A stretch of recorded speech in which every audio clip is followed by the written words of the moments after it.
was during this time that I was on a machine gun pit one night. I would say the time was approximately midnight to 1 o'clock in the morning, and it was a very, very clear night, and you could see the moon sparkling on the water reflection out on the Mediterranean, and it was beginning to get warm out there, tropical breezes type, and I was taking all of this in, and there were 4 other machine guns that were hooked in on a phone that I had on also, and we would talk to each other to stay awake.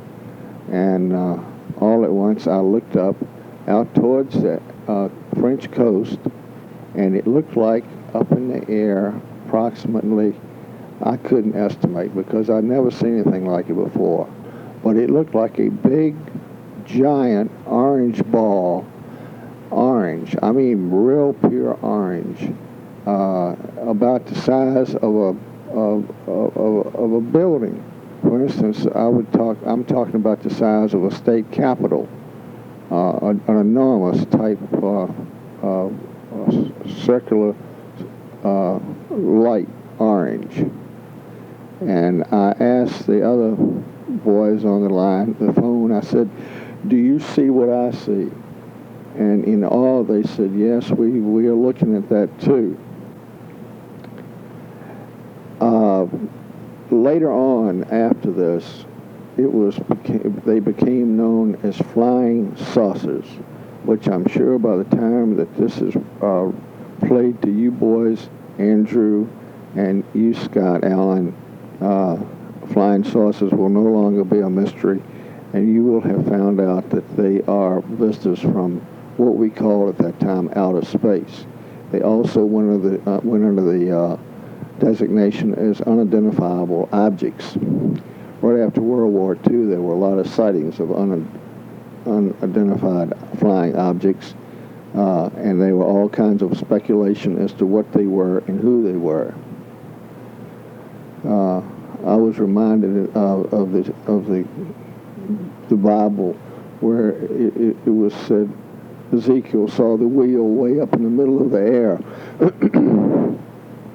And I wondered if this orange ball had been over Rome and the Holy Land 1900 years before. I called Battery Headquarters tent, and the officers came out and they looked at it. And when I first told them on the phones what was out there and what we were looking at, I never forget the captain says, "Allen, you're not drinking that Corsican wine, are you?" And I said, "No, you come on out here and take a look and you'll see exactly what we're talking about." We put the height finder on it, and we were unable to determine its elevation. It was beyond anything that we had. It just sit there and didn't move, but it was quite awesome. All at once, we were still tracking it with what we could. We put a radar on it, and the radar hadn't touched it. It hadn't sent back any signals on it. But we had some people on our radar who were they were equipped to estimate the speeds.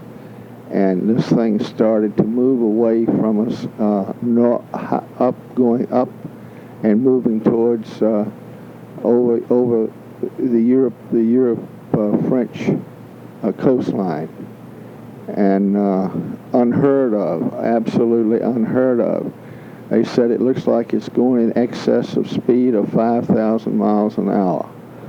Well, we just thought that was unbelievable. Who ever heard of anything going 5,000 miles an hour? When our fastest fighter plane would only do between 375 to 400 miles an hour. Here it was an object that was moving at approximately 5,000 miles an hour, and it disappeared. It just kept going up and going away and going up and going away until it got to be a small orange dot and then it just disappeared in the sky. Thinking about this and thinking about the year 2000, when you'll be listening to this, boys, I can imagine the laughing that you're doing, that we didn't know what that was, and I'm sure you know what it is by now.